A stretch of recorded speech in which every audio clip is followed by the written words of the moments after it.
to the Bronx Journal. I'm your guest host, Melissa Green. The struggle to achieve a college degree has not gone easier. Some students have to work 2 jobs, some have to worry about finding a babysitter, and others find it hard to balance their academic responsibilities with their social needs. Our next guest is the coordinator of outreach and diversity recruitment at the Urban Male Leadership Program at Lehman College, which is designed to increase the number of Black and Latino males obtaining higher education. Dwight Stevenson, welcome to the show. Thank you. Thank you. All right, so tell us about UML. Can you sum up what exactly the program is about? Okay, the UMLP, which stands for the Urban Male Leadership Program, it's part of the Black Male Initiative, which is an initiative that started by Chancellor Goldstein, where they, excuse me, they looked at the retention and graduation rates of Black and Latino males, which was very poor throughout the CUNY system. And this program was designed to increase the retention rates of that specific population that's been historically underrepresented in higher education, as well as it has become a resource for all students, not just for Black and Latino males, not just for men, period. It's a resource for all students. Okay, so when did the program start? Would you give me? This program's been in existence, at least the whole BMI, the Black Male Initiative, for about 8 years. At Lehman, they've been there for about 5 years now, 5 or more years. So tell us about your program. What exactly does a student go through when they attend this program? Okay, well, like I said, the program is a resource for all students, but there are a few main components that the students partake in, and the first of which is the AIS, the Academic Intervention and Success. This portion of the program is coordinated by Professor Stacy Williams, and in this part of the program you'll receive tutoring, study buddies. There's a host of workshops that are geared towards student development academically as well as personal development. Workshops like how to get an A, career development, financial literacy, resume writing, leadership, and some other supports with the AIS are graduate school applications. So we help with that process because that process can be a little bit difficult and intimidating. We have study groups that help students prepare for those graduate programs that call for you to take a test, an entry test, and to get into the program. We have scholarship application workshops as well as assisting students with putting together their scholarship packages. There's a host of other academic intervention resources that we also supply the students with. Another part of the program is the mentoring. Mentorship. I heard that you have something called the Circle of Support program. Yes, the Circle of Support mentorship program, that is coordinated by Dr. Kevin Magruder. And that portion of the program, it offers students an opportunity to freshmen and incoming students, as well as some continuing students, they have the opportunity to develop a positive relationship with an adult on campus. And we have anywhere, from the Vice President of Student Affairs, the Dean of Student Affairs, distinguished professors, a multitude of staff members in all different departments that assist in the mentoring of the students on campus. And for those students who feel, well, I have enough positive adults in my life already, we also have trained peer mentors, some high achieving students that have went through the mentoring program and have gained success through this program, and now they want to give back. Do you accept every male student that applies, or is there There is no, there's nothing that would bar a student from becoming part of the program. Again, it's a resource for all students, and I know it says Urban Male Leadership is the name that was chosen, and that primarily was because this initiative was geared towards helping with the retention and graduation rates of those historically underrepresented Black and Latino males, but the program is there for women as well. And I always tell the young ladies, there's no gender or ethnic specific criteria when it comes to leadership. So nobody will be turned away. Well, how many women are in your program? Is there, I know men probably outweigh women. Well, in all actuality, and this is another reason for the program, because when you look at the statistics nowadays when it comes to the urban population, people of color, the only thing that the men lead the women in are the negative things. Unemployment, the dropout rate, the incarceration rate. And even within this program, there is more women than men. Oh, so unemployment. So do your program help males find jobs? Is that something that you offer? Well, through the various networks and resources, that's not one of the main goals of the program. But when you network and you meet other people and and fellowship like that, things happen, things come up. So at times we have the ability to, plug students in with jobs as well as internships. So it's all from, our networking and, the fact that this is a CUNY-wide program. So it's not like whatever resources happen at Lehman stays just for the Lehman community. Like right now, there's an email going around through the BMI listserv where there is a mentoring in medicine program kicking off, and it's starting on December 10th. And that's something that is afforded to all CUNY students, especially the students who are involved within the BMI program. So it's not like the resources are, I have resources on my campus, I'm going to keep them here. No, this is a CUNY-wide initiative. Okay, so if I wanted to apply, how would I go about doing that?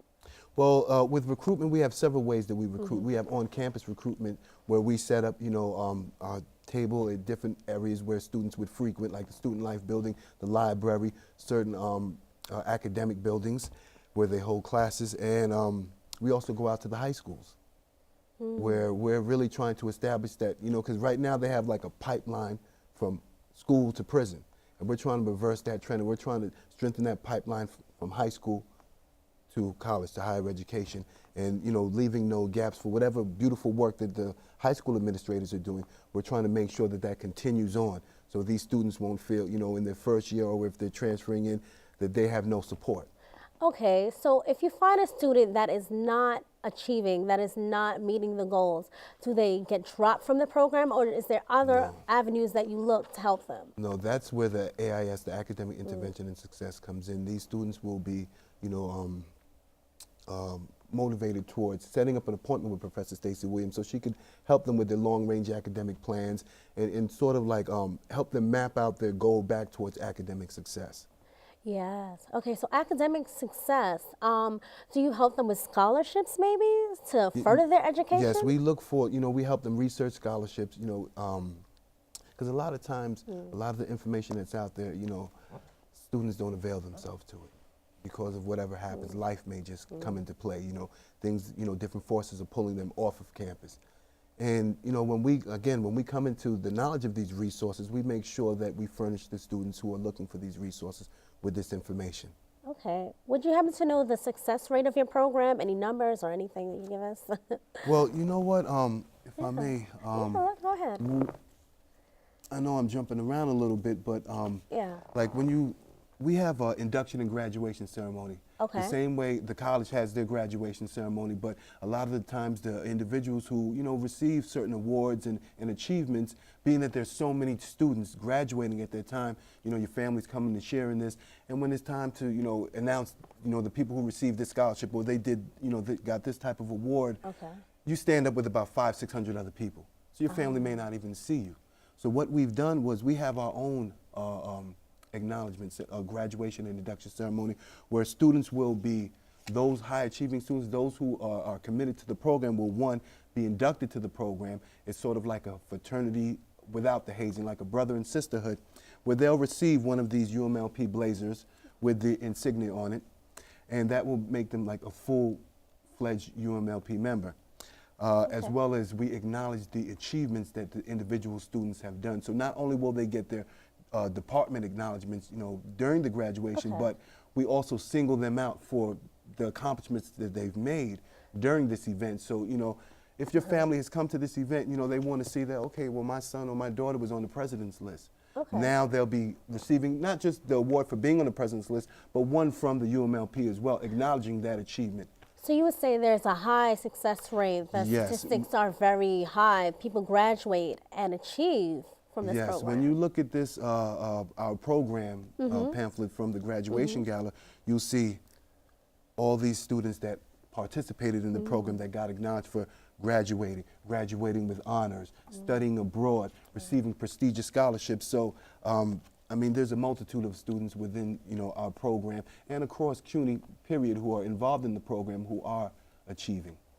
Okay, is there any other organizations that are affiliated with this program, like, for instance, for example, the NAASAP, National? To my knowledge, a lot of what happens for us on this program, within this program,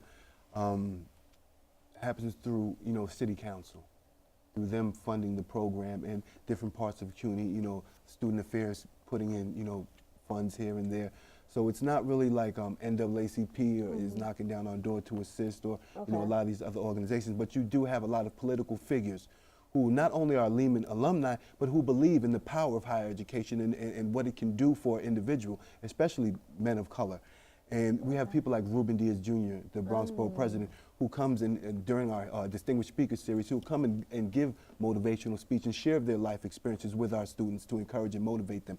Reverend Al Sharpton, the Vice Chancellor of CUNY Student Affairs, Dr. Frank Sanchez. So we have, you know, a multitude of people who will take from their time because they believe in the goals of the program, and they'll come in during our Distinguished Speaker Series or Hispanic Heritage Month or Black History Month or different events that we have, and they'll come and they'll share, you know, their experiences and what they went through and what has made them successful. Okay, so you sound very proud of this program. Yeah. Is there any circumstances, anything that you can remember, an event that really stands out in your mind that your program has done to help these students, a situation, anything? Well, I'll speak on my own Yeah. particular situation, because not only am I alumni of Lehman, I'm also alumni of the program. When I received my associate's degree in human services, I chose to come to Lehman to get my social work degree, my bachelor's in social work. And that's when I first came in contact with the program. And they helped me find my voice, because I was naturally a shy person. And going to the workshops and being involved in some of the outreach that the program has done, that is what, you know, sort of made me, you know, gather my bearings on the campus and, you know, be able to participate in more than just inside my classroom. All right. And from there, they encouraged me to go to graduate school. All right. And you know, graduate school, that process can be expensive. It's $125 for each application that you submit, and it's non-refundable whether you get accepted or not. And what happened was the program gave me a fee waiver, a voucher, for all the schools that I applied for. I just want to thank you for being on the Bronx Journal. Can I get a contact information from you? Where can people reach out and find about the program? Okay, we're on Lehman College campus in Schuster Hall, room 179, and our contact phone number there in the office is 718-960-8801. We're open 5 days a week. You will always come in and find a staff member there available and ready to assist. Again, we're in Schuster Hall, room 179. All right. Thank you. It was a pleasure having you. Thank you.